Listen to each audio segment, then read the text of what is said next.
bahwa perjalanan kami di dunia ini memerlukan Yesus.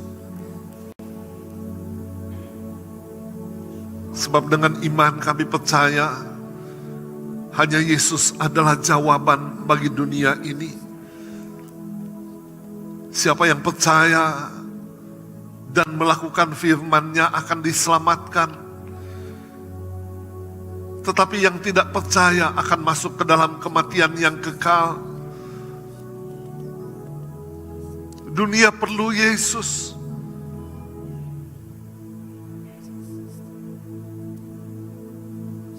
Datang kepada kami pada siang hari ini Tuhan. Kami memerlukan lebih lagi Tuhan datang dan berbicara kepada kami. Ingatkan kami kembali Tuhan, hidup ini pendek. Satu hari nanti kami akan selesai di dunia ini, pergi ke dalam kekekalan. Ingatkan kepada kami Tuhan, ada pesta pernikahan, perkawinan anak domba, dan orang-orang hebat yang akan masuk ke dalamnya. Urapi hamba-Mu supaya setiap perkataan hamba-Mu datang dari kehendak Roh Kudus. Dan kami semua diberkati oleh Tuhan pada hari ini. Terima kasih Bapa. Di dalam berkat nama Tuhan Yesus. Haleluya. Amin. Silakan duduk Bapak Ibu Saudara. Selamat pagi, selamat siang. Shalom.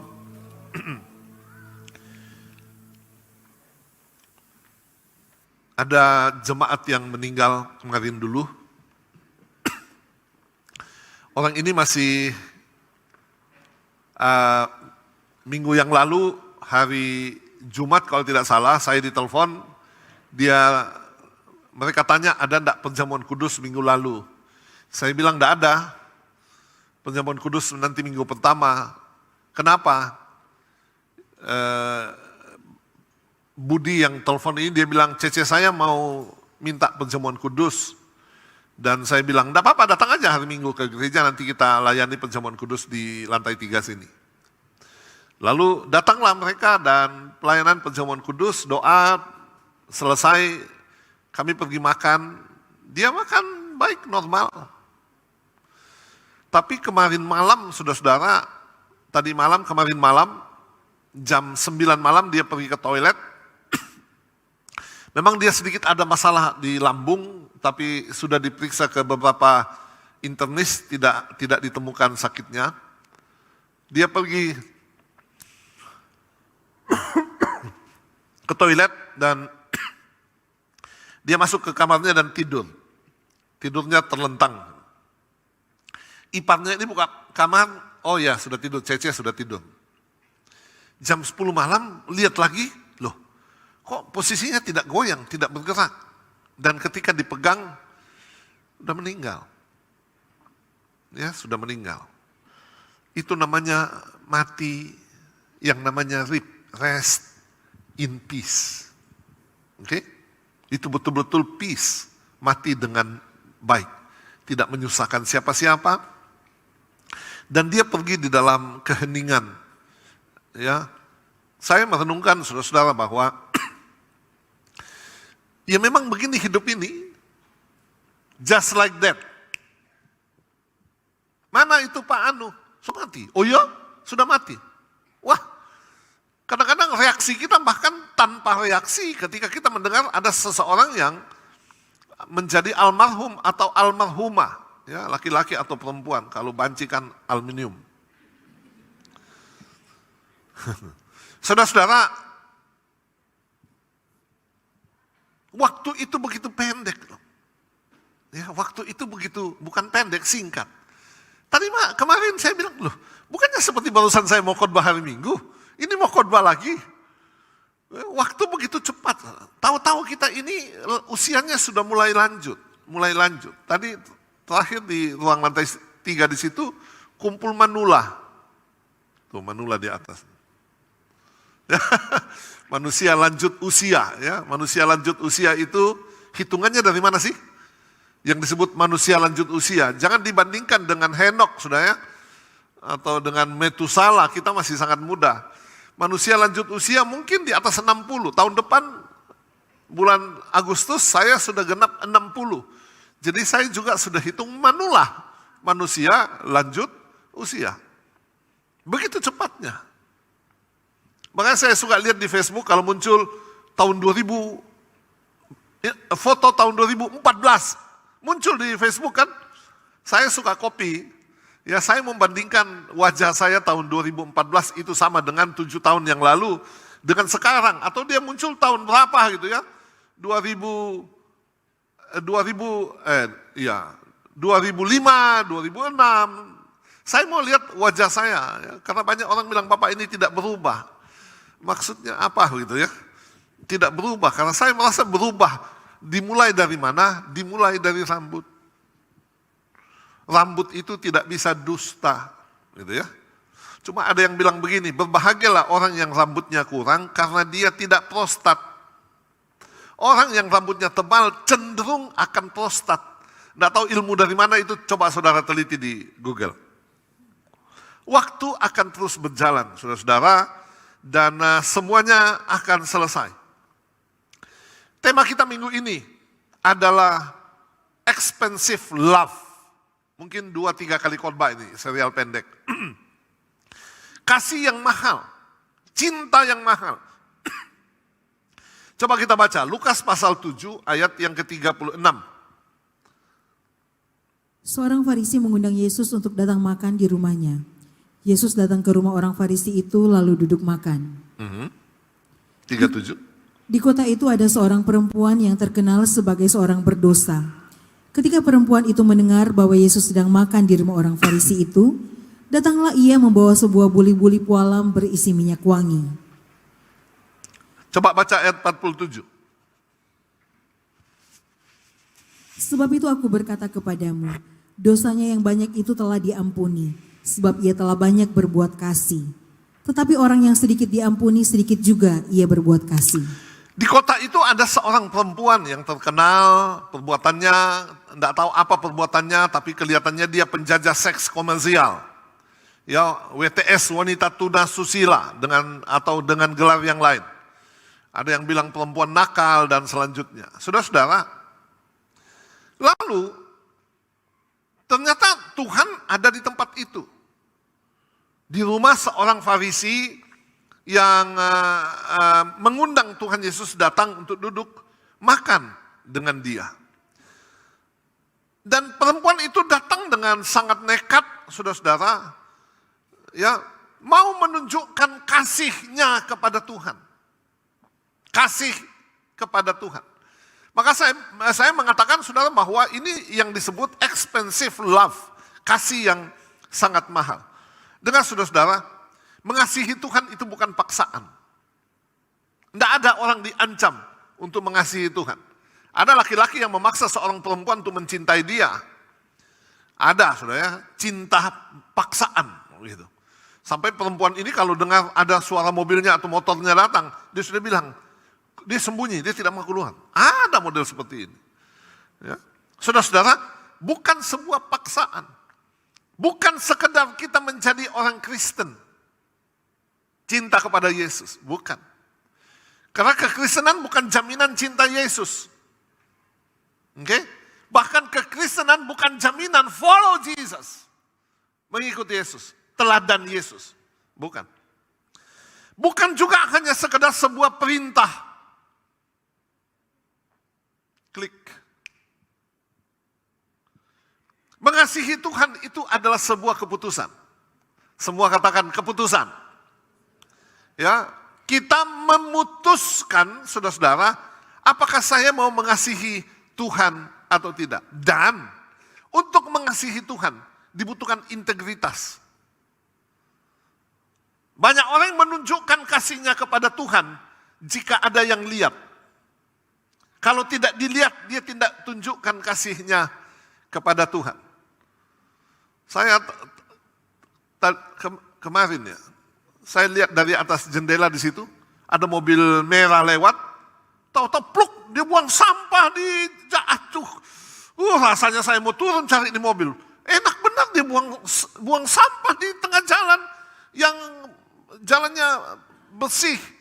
Orang yang tidak punya integritas, tidak punya hati nurani sama sekali. Ya, saudara-saudara, mengasihi Tuhan bukan sebuah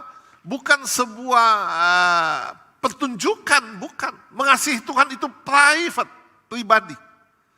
Ya, pribadi. Dilihat orang, tidak dilihat orang. Saudara-saudara, cinta kita kepada Tuhan, ya, itu adalah sebuah urusan yang sangat pribadi, sebuah keputusan. Nah, lihat perempuan ini. Saya katakan cintanya itu mahal. Kenapa? Dia datang nekat untuk bertemu dengan Tuhan. Padahal saudara, kondisinya tidak memungkinkan. Yang pertama, dia tidak layak sebagai tamu. Dia tidak diundang. Minggu-minggu berikutnya saya akan sampaikan, dia tidak layak secara moral. Ya, belum ada di PowerPoint ya. Dia tidak layak secara etika. Paling tidak 3 ini. Hari ini kita lihat ini. Dia tidak layak sebagai tamu. Kenapa? Dia tidak diundang. Saya ingat zaman dulu masih mahasiswa. Di Makassar itu kami di GMKI ya. GMKI itu dekat sekali dengan sebuah restoran, 2 restoran namanya restoran Merlin dan restoran Bamboden di Makassar. Ini zaman masih muda, saudara. Dan hampir setiap hari ada pesta di sana. Ada saja, saudara, orang anak-anak mahasiswa ini yang datang dari daerah, yang tinggal di kos-kosan, makannya pas-pasan. Saya ingat mahasiswa dulu di samping GMK itu di atas got besar, ada sebuah warung yang makanannya nasi, ikan, dan saus. Lombok dikasih banyak airnya. Nah itu jadi kuahnya. Seperti itu. Kali makan murah sekali, berapa ratus rupiah untuk kali makan. Nah bagaimana caranya supaya gizi itu ada? Pergilah ke restoran itu, salah satu restoran, datang dengan pakaian agak rapi, bawa amplop kosong atau kado kosong, ya, taruh di sana, catat nama, ya, jojon. Lalu masuk makan. Nah kebanyakan, saudara-saudara, makanan di restoran seperti itu yang bukan prasmanan, makanan di meja. Ya, meja bundar ada 8-10 orang. Waktu mahasiswa ini masuk, atau siapapun ini masuk, tidak ada yang kenal. Mungkin pihak laki-laki mengatakan, oh keluarga pihak perempuan. Atau pihak perempuan mengatakan keluarga pihak laki-laki. Atau mungkin mereka bilang, oh temannya anak yang menikah. Tidak ada yang tahu. Masuk dalam makan, minum, dan kebanyakan makanannya itu kan datang satu-satu. Biasanya kalau orang Chinese yang menikah, di meja itu sudah ada soft drink, bir, ya, dan camilan, kacang, dan selanjutnya. Makan, wah itu betul-betul makan besar seperti itu. Kalau kita bayar sendiri mahal. Tapi orang ini bisa masuk ke dalam dan kemudian bisa makan. Saya kira bukan cuma di Makassar. Cobalah pergi ke Nyur. Ya? Atau orang-orang yang mengadakan pesta, ada pasti orang yang datang. Ya? Bahkan tidak perlu isi apa-apa, langsung nyelonong masuk. Pada waktu sudah hampir selesai acaranya, pada waktu mau makan dan begitu selesai pulang. Tidak ada yang kenal. Kalau tidak percaya, coba. Wanita ini saudara-saudara tidak diundang datang ke sana. Nah, hari ini saya mau berbicara tentang prinsip kerajaan Allah mengenai undangan. Coba baca Lukas pasal 14 ayat yang ke-16. Tetapi Yesus berkata kepadanya, ada seorang mengadakan perjamuan besar dan ia mengundang banyak orang. Kita lihat pelajaran ini, saudara-saudara. Beberapa prinsip. Ya. Prinsip yang pertama, orang yang mengadakan perjamuan itu adalah our Father in heaven. Ya, adalah Bapa kita dan tempatnya adalah di dalam sorga. Pesta itu dilakukan oleh Bapa yang menjadi tuan rumahnya dan tempatnya adalah di dalam sorga. Bapak Ibu, perhatikan ini. Semua orang diundang. Oke? Semua orang diundang. Coba baca Matius 28 ayat 19. Karena itu, pergilah, jadikanlah semua bangsa muridku dan baptislah mereka dalam nama Bapa dan Anak, dan Roh Kudus. Semua orang diundang. Maka kalau kita menjadi murid Yesus, saudara-saudara, pengikut Yesus, kita menjadi orang Kristen, kita tidak bisa lepas dari kata pergi menyampaikan, bersaksi, memberitakan. Dimanapun marketplace saudara, profesi saudara, seharusnya ya hal ini dilakukan. Berani untuk berbicara tentang nama Tuhan di depan banyak orang. Saya bersaksi berapa kali saya ditangkap polisi. Ada saja pelanggaran saya. Di Makassar, saya dengan Pak Christian pinjam mobil sepupu. Kemudian ya ada rahasia. Jadi saya bawa itu mobil Kijang, itu polisi pret, SIM, STNK. Kurang ajar kali ini polisi. Dia biasanya kan selamat siang, itu aturan. Dia enggak main getak saya, SIM. Saya kasih SIM, STNK, saya kasih STNK. Pemadam kebakaran. Ya tidak ada pemadam kebakaran. Saya telepon sepupu saya. Ya, ini mobil tidak ada pemadam kebakarannya. Loh kenapa? Ada sweeping. Orang Makassar bilang sweeping, rahasia. Dia bilang enggak ada. Enggak lama ada mobil ditahan di depan. Ini polisi ini pergi ke depan. Dia mungkin minta pemadamnya. Dia ambil pemadamnya, dia kasih tunjuk sama saya. Dia arogan sekali. Sudah, dia datang kepada saya. Jadi bagaimana? Saya bilang, ya tilang. Ya, bagaimana kalau saya bilang begini, Pak polisi, lihat SIM saya itu pendeta. Saya tidak mau suap sampean. Ya, bodohnya besar. Lalu kemudian dibawalah ke itu. Meja ada perempuan di situ mencatat. Saya dengar logatnya, Toraja ini. Lalu saya intip namanya Naomi. Saya langsung bahasa. Saya bilang saya ditangkap tadi, saya tidak punya pemadam. Dia lihat. Dia langsung masukkan, dia belikan saya bakso nanti ya, bergurau dia. Berikan saya bakso nanti ya, saya langsung ambil. Waktu saya jalan heran, ini orang bisa lolos begitu saja. Saudara-saudara, tapi saya sudah berani bilang, saya pendeta, saya tidak mau suap. Berapa kali sudah di Surabaya hal yang sama. Mestinya jalan itu harus belok kanan. Kalau yang berhenti harus belok kanan. Kalau lurus ditangkap. Saya berhenti berdua, jalan, ditangkap, ditahan sama polisi. Hal yang sama, saya datang kepada dia, saya bilang, saya pendeta, saya tidak mau suap. Ya, saudara-saudara, berani nggak? Saudara menunjukkan identitas saudara kepada orang lain. Ya, kalau di Manado ini enak, saya pernah lampu kuning, saya masuk, ditahan polisi. Begitu saya buka kaca, siapa pendeta? Wah, kenal saudara, kenal. Kalau di Manado ini enak, kalau di sana enggak dikenal. Makanya ada baiknya kita terkenal di surga dan di sini. Oke? Tugas kita adalah menyampaikan dan memberitakan. Bapak Ibu, penginjilan itu harus terus berlangsung. Katakan amin. Harus terus berlangsung, disampaikan. Ya, saya berdoa tahun depan intens lagi ya penginjilan ini jalan. Karena selama COVID ini berhenti, apalagi dari Rayon 2, setelah Pak David meninggal, stop sama sekali.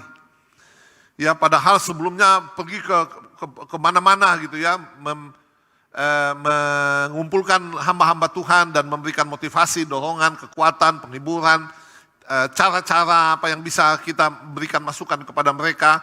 Bagaimana sound system, bagaimana pujian penyembahan, bagaimana menyusun khotbah dan selanjutnya. Saya berdoa awal tahun depan sudah pergi ke Sulawesi Tengah, karena saya barusan pulang dari Sulawesi Tengah 2 minggu lalu ya. Dan begitu banyak ladang misi yang ada di sana.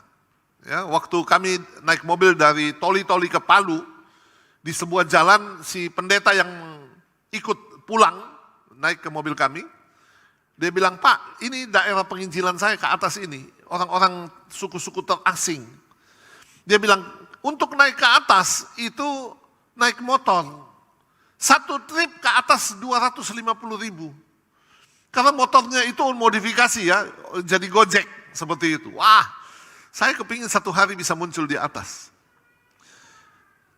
Saya tidak tahu daya tahan masih bisa enggak ya di menjelang 60 tahun ini. Tapi saya rasa masih bisa. Kemarin naik mobil dari Toli-Toli ke Palu, bangun jam 4 pagi, tiba jam 4 sore, enggak apa-apa, aman-aman saja seperti itu. Ya, saya sudah pergi ke daerah-daerah yang sangat primitif. Di daerah Sulawesi Barat yang naik perahu 9 jam di sungai. Ya, saya sudah pergi masuk ke tengah hutan belantara, ternyata ada manusia di dalam. Saudara kasih dalam Tuhan, Injil harus tetap berlangsung. Prinsip yang kedua, perjamuan besar. Ya, adalah gambar pesta perkawinan anak domba. Coba baca Wahyu 19 ayat yang ke-7. Marilah kita bersukacita dan bersorak-sorai dan memuliakan Dia, karena hari perkawinan anak domba telah tiba dan pengantinnya telah siap sedia. Oke. Marilah kita bersukacita dan bersorak-sorai dan memuliakan Dia. Bapak Ibu, suasana pesta ini kita renungkan. Begini, ketika Anda mendengarkan khotbah seperti ini, taruhlah di dasar hatimu kerinduan akan ada di sana. Kalau tidak, saudara-saudara, nanti pulang hanya menjadi sekedar sebuah pengetahuan. Saya selalu ke Israel, kalau ke Israel bawa grup, saya selalu membuat yang namanya briefing. Buat PowerPoint, dan kemudian saya munculkan foto di sana, foto pesawat yang akan kita pakai. Ya, pesawatnya misalnya Etihad, Emirates, Turkish Airlines atau Qatar Airlines. Lalu kemudian seatnya di atas itu kira-kira seperti ini, 343. Atau ada yang 333, Boeing 777. Ya, sekarang Boeing 787. Wah, saudara, Dreamliner. Asik sekali. Kalau jendelanya tidak lagi main turun begini, ada tombol ditekan, dia makin gelap, hitam itu jendelanya. Ya, sistem cahaya. Nah, saya jelaskan kepada calon atau peserta yang akan berangkat nanti ke Israel, kita akan terbang ke Dubai, Abu Dhabi atau Dubai, Abu Dhabi 7 jam 50 menit. Setelah itu kita akan terbang ke Kairo. Ya, kalau kita pakai Turkish Airlines kita akan terbang 12 jam ke Istanbul. Turun di Kairo kita akan langsung disambut oleh guide di sana dan kita akan makan pagi. Setelah itu kita akan tur. Setelah itu kita akan menginap di sebuah hotel berbintang 5 di tepi Sungai Nil. Nama hotelnya ini. Jadi peserta itu rasanya begini. Wow, saya mau di sana. Saya mau di sana. Saya akan ke sana. Pak Pendeta, bagaimana dengan bajunya? Baju apa yang akan kita pakai? Sepatu kita bagaimana? Itu ditanya. Panas nggak keadaan di sana atau dingin? Itu mereka tanya, antusias. Bapak Ibu, kalau Anda mendengarkan khotbah seperti ini, Anda harus antusias. I will there. Saya akan ada di sana. Katakan amin. Ada peserta yang ikut itu, yang briefing mau ke Israel, diantar sama pembantunya, diantar sama sopirnya, ikut juga di dalam tempat briefing. Bagaimana sikap pembantu, sopir, atau orang yang tidak mau berangkat ini?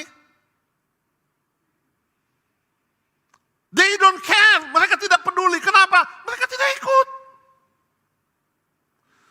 Kalau ada orang di dalam ruangan ini yang akan menjadi peserta, masuk ke dalam kerajaan Allah, Anda harus antusias. Katakan amin. Ya. Pelajari saudara tentang kerajaan Allah. Ada sukacita besar di sana. Kenapa saudara ada sukacita besar? Maut tidak berkuasa lagi. Tidak ada lagi kita dengar orang mati. Ambulans tidak laku di sana. Oke? Tidak ada lagi orang mati. Tidak ada lagi. Saudara, dakwaan dari iblis tidak berlaku lagi. Anda tidak akan dituding oleh setan lagi. Wah, kamu dulu begini, kamu melakukan ini. Tidak ada lagi. Saudara, di dalam sorga ada pesta, ada sukacita yang besar. Lalu kemudian ada kemuliaan besar. Bapak Ibu, saya mau beritahu, kemuliaan yang ada di dunia ini tidak ada arti. Tidak ada artinya. Dibandingkan dengan kemuliaan yang ada di dalam surga. Saya suka memperhatikan, coba saudara lihat ya. Pejabat, ketika mereka masih menjabat. Mau naik mobil, ada yang bukakan pintu. Ya, turun dari mobil, ada yang bukakan pintu. Mau angkat tas, ada yang angkat tasnya. Mau minum, ada yang kasih aqua. Mau tusuk gigi, ada yang kasih tusuk gigi. Oh, hebat sekali.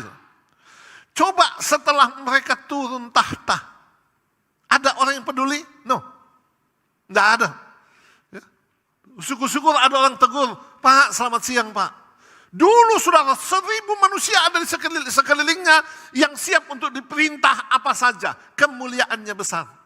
Tetapi setelah tidak berkuasa lagi, semuanya hilang. Bapak Ibu, kemuliaan di dunia ini sementara saja. Sementara saja. Apa yang Anda punyai di dunia ini tidak ada artinya lagi, saudara. Setelah kita masuk ke dalam sebuah kotak ukuran 1 kali 2 meter. Tetapi di dalam surga, segala kemuliaan itu akan diberikan di dalam kekekalan. Bersama-sama dengan Tuhan di dalam surga. Milikilah kerinduan ini, saudara. I will there. Saya akan ada di sana. Saya kalau mau ke Israel, puluhan kali ke Israel. Tapi setiap kali mau ke Israel, kadang-kadang 2 hari saya tidak tidur. Saya mau ke Israel. Aduh, saya mau ke Israel. Padahal sudah puluhan kali ke sana. Sudah kasih dalam Tuhan, apalagi ini surga. Ya, yang kita tahu kemuliaannya, kehebatannya jauh lebih besar dari apapun yang ada di dunia ini. Milikilah kerinduan itu. Yang ketiga, ada upah orang benar. Coba baca ayat 8.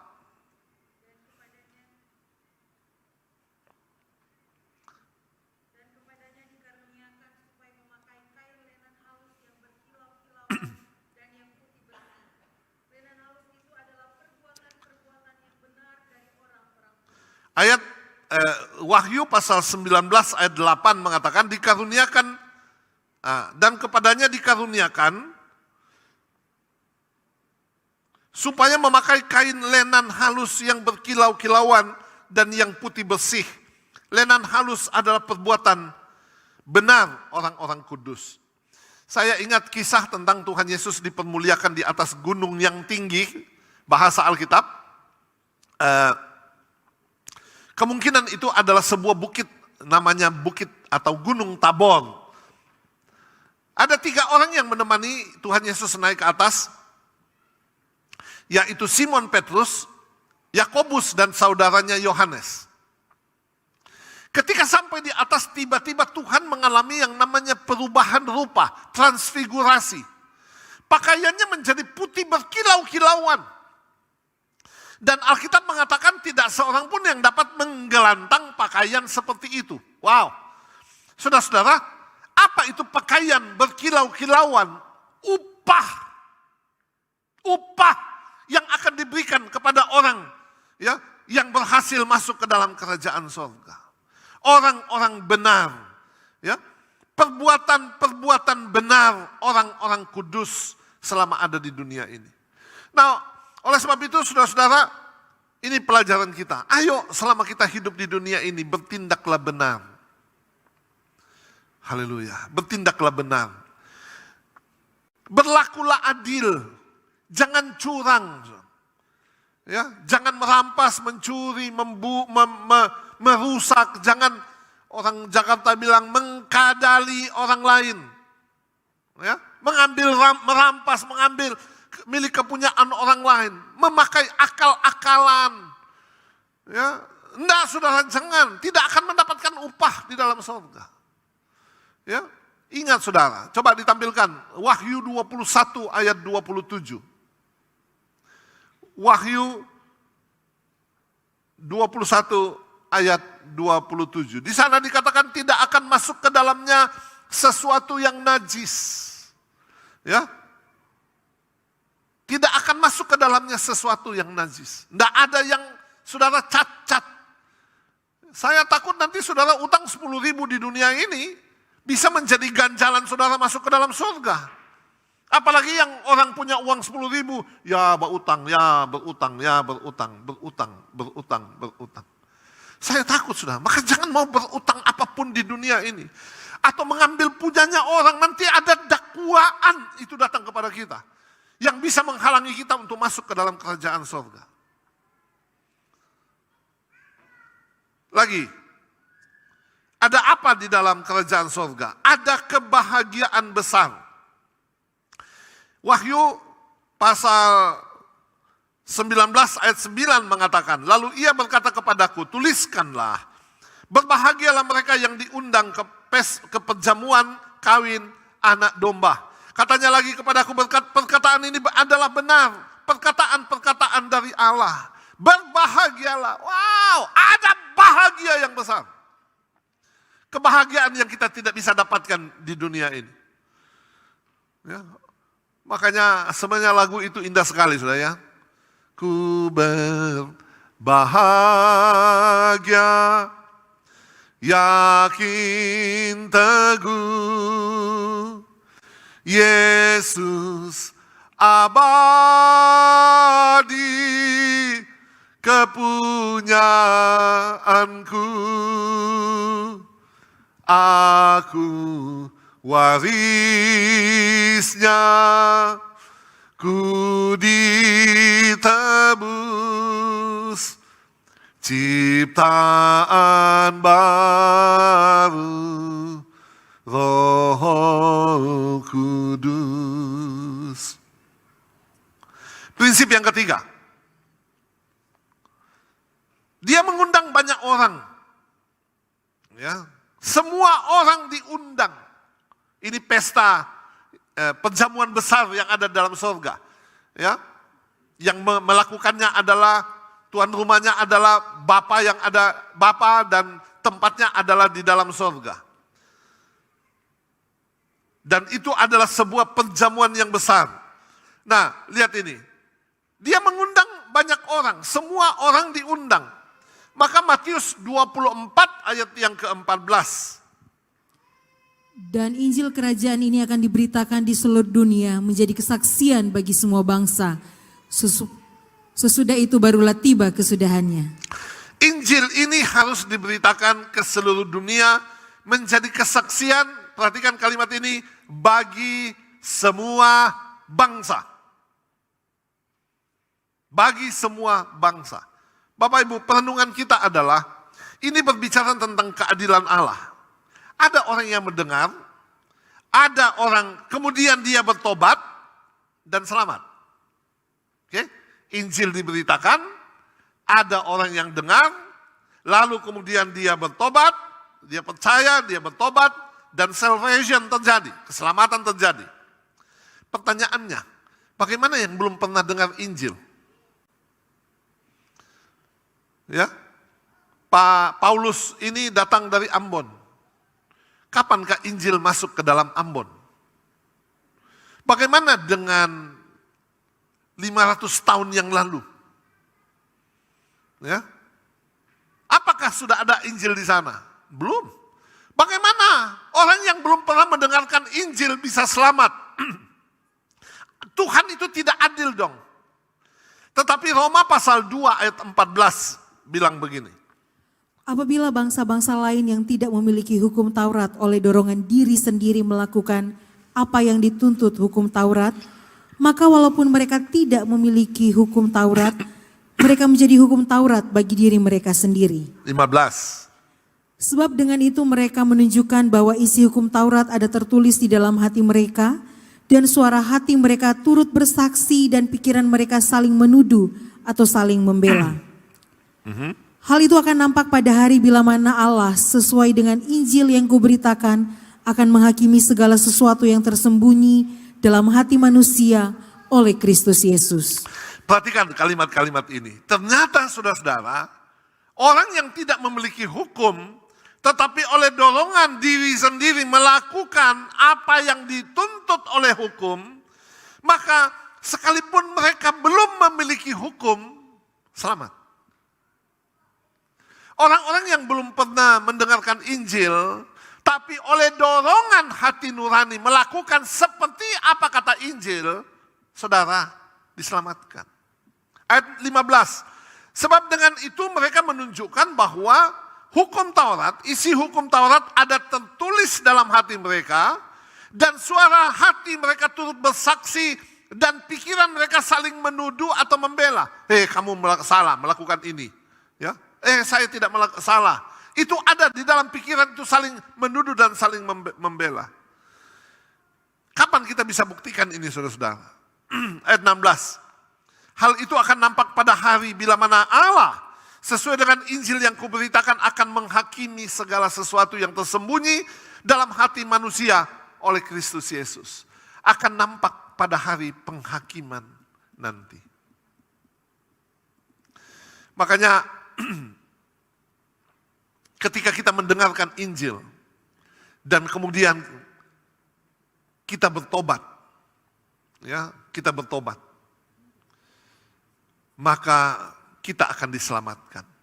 Tapi orang yang belum pernah mendengarkan Injil, tapi melakukan apa yang benar menurut Injil, ya, orang itu akan diselamatkan. Bagaimana dengan orang yang ada di sana, di Papua sana, di tengah hutan belantara, saudara-saudara, hukum ini berlaku baginya. Ya, makanya yang kita Tuhan itu mengenal orang sejak sebelum dia dilahirkan, sejak dia di dalam kandungan ibunya. Tuhan itu sudah mengenal. Perenungan yang kedua, banyak orang menerima undangan tetapi dengan respons yang berbeda. Ya. Perempuan berdosa ini, the sinner woman, memberikan respons yang benar. Respons yang memberikan kepadanya keselamatan. Bapak Ibu, respons kita hari ini menentukan hari esok kita. Oke? Respons kita hari ini menentukan hari esok kita. Coba kita lihat Lukas 14 ayat 17 tadi. Menjelang perjamuan itu dimulai, ia menyuruh hambanya mengatakan kepada para undangan, marilah, sebab segala sesuatu sudah siap. Menjelang perjamuan dimulai, kita sedang berbicara tentang undangan, saudara ya. Undangan pesta perkawinan anak domba. Perenungannya adalah, ini adalah gambaran akhir zaman. The last day of the world, ya. Gambaran akhir zaman. Pesta segera dimulai dan pintu akan ditutup. Bapak Ibu ingat cerita tentang 10 anak gadis, ya, 5 yang bijaksana, yang 5 yang bodoh. Ketika mempelai datang, pintu dibuka, 5 masuk, yang bodoh ini mau masuk, minyaknya habis, disuruh pergi mempersiapkan diri, setelah itu balik, pintu ditutup. Wow, mereka ketuk pintu, buka pintu, ini kami. Tuhan bilang begini, enyahlah kamu yang melakukan kejahatan. Aku tidak pernah mengenal kamu. Pintu akan segera tutup.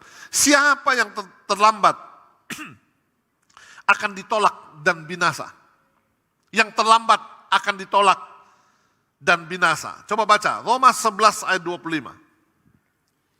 Sebab saudara-saudara supaya kamu jangan menganggap dirimu pandai. Aku mau agar kamu mengetahui rahasia ini. Sebagian dari Israel telah menjadi tegar sampai jumlah yang penuh dari bangsa-bangsa lain telah masuk. Dikatakan sampai jumlah yang penuh dari bangsa-bangsa lain telah masuk. Saudara, ini berbicara tentang kuota. Ya, saudara-saudara kita Muslim naik haji ke Mekah. Ya, oleh pemerintah Arab Saudi dikasih jatah 200.000 satu musim. 1 tahun apa 1 musim? 200.000, tidak boleh lebih. 200 kalau salah sudah tambah 10.000, 20.000. Jadi untuk bisa berangkat ke sana mesti dengan kuota. Ada orang yang sudah inden, saudara. Wah, berjuta-juta orang inden. Seringkali kalau saya berangkat ke Israel, dari travel tanya, kita mau book seat di Airlines berapa? 36, saya bilang. 36. Oke. Orang mulai masuk, namanya masuk. Ya, selalu saya tanya, sudah berapa? 30. Sudah berapa? 34. Sisa 2. Sudah berapa? Full. 36. Ada orang mau masuk, Pak, saya mau ikut. Waduh, penuh. Terlambat. Coba Pak usahakan. Wah, itu usahakan soalnya. Kita mesti telepon Airlines-nya, kita mesti, banyak urusannya. Sudah kasih dalam Tuhan, kalau terlambat ke Israel, masih bisa diupayakan. Kalau kuota penuh ke Israel, masih bisa diusahakan. Oke? Apalagi kalau visa sudah dikirim dan selanjutnya, itu rempong sekali. Tetapi masih bisa diusahakan. Tapi kalau pintu kerajaan surga tertutup, tidak ada usaha lagi. Tidak ada lagi peluang, tidak ada lagi kesempatan. Kapan itu saudara-saudara? Ketika kuotanya penuh. Oke? Siapa yang menentukan kuotanya penuh? Pemilik kerajaan surga itu sendiri, yaitu Bapa yang ada di dalam surga. Hanya orang-orang yang merindukan Yesus yang boleh masuk ke dalam pesta perkawinan anak domba. Perempuan ini, saudara-saudara, klik, sangat merindukan untuk bertemu dengan Tuhan Yesus. Sangat merindukan. Dia bayar harga yang mahal. Expensive love. Ya. Coba kita kembali ke Lukas 14 tadi. Ayat yang ke-17.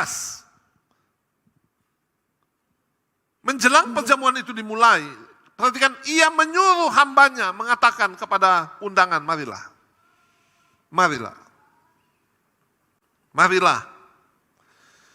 Maka saya bilang, pada akhir zaman, Injil akan semakin gencar diberitakan. Ya, saya ulang-ulang ini, saudara-saudara, Injil akan semakin gencar disampaikan. Waktu pendek, waktunya sudah sangat-sangat singkat. Banyak orang yang membutuhkan Injil. Mereka yang hidup di dalam kegelapan. Dan inilah panggilan Injil supaya meninggalkan hidup yang lama. Bapak Ibu, jangan terlalu tenggelam di dalam kehidupan pribadi. Tenggelam di dalam kehidupan, apalagi yang hidup nyaman. Tenggelam di dalam bisnis, tenggelam di dalam karir. Jangan terlalu tenggelam di dalamnya. Wake up, saudara. Bangunlah. Ya, bangunlah. Ayo, kasih kesempatan kepada dirimu sendiri untuk mencari jalan keselamatan dan kehidupan. Tinggalkanlah kesenangan, kenikmatan karena dosa, supaya kita memperoleh hidup yang kekal. Perempuan ini datang kepada Tuhan di dalam pertobatan dan dia diampuni. Ya, dia diampuni. Memang bahwa ketika Injil itu memanggil, ya, bahasa-bahasa yang kita kenal, bertobatlah, kerajaan Allah sudah dekat. Banyak orang yang mengeraskan hati dan mereka menolak. Mereka menampik. Coba lihat ayat 18. Tetapi mereka bersama-sama meminta maaf. Yang pertama berkata kepadanya, aku telah membeli ladang dan aku harus pergi melihatnya. Aku minta dimaafkan. Banyak orang yang menolak dengan berbagai-bagai dalih. Ya, ayo kita ke gereja, enggak. Ayo kita beribadah, saya belum siap. Ayo kita beribadah, nanti waktu saya suci baru saya ke gereja. Ada yang bilang begitu. Saya kan masih melakukan ini, masih melakukan itu. Nantilah waktu saya berhenti. Dan orang itu tidak akan pernah datang beribadah sampai dia dipanggil oleh Tuhan. Jangan keraskan hati kita, saudara-saudara. Ya, cinta yang mahal butuh pengorbanan. Katakan amin. Butuh upaya, tekad yang besar untuk bisa masuk ke dalam kerajaan Allah. Ingat, saudara.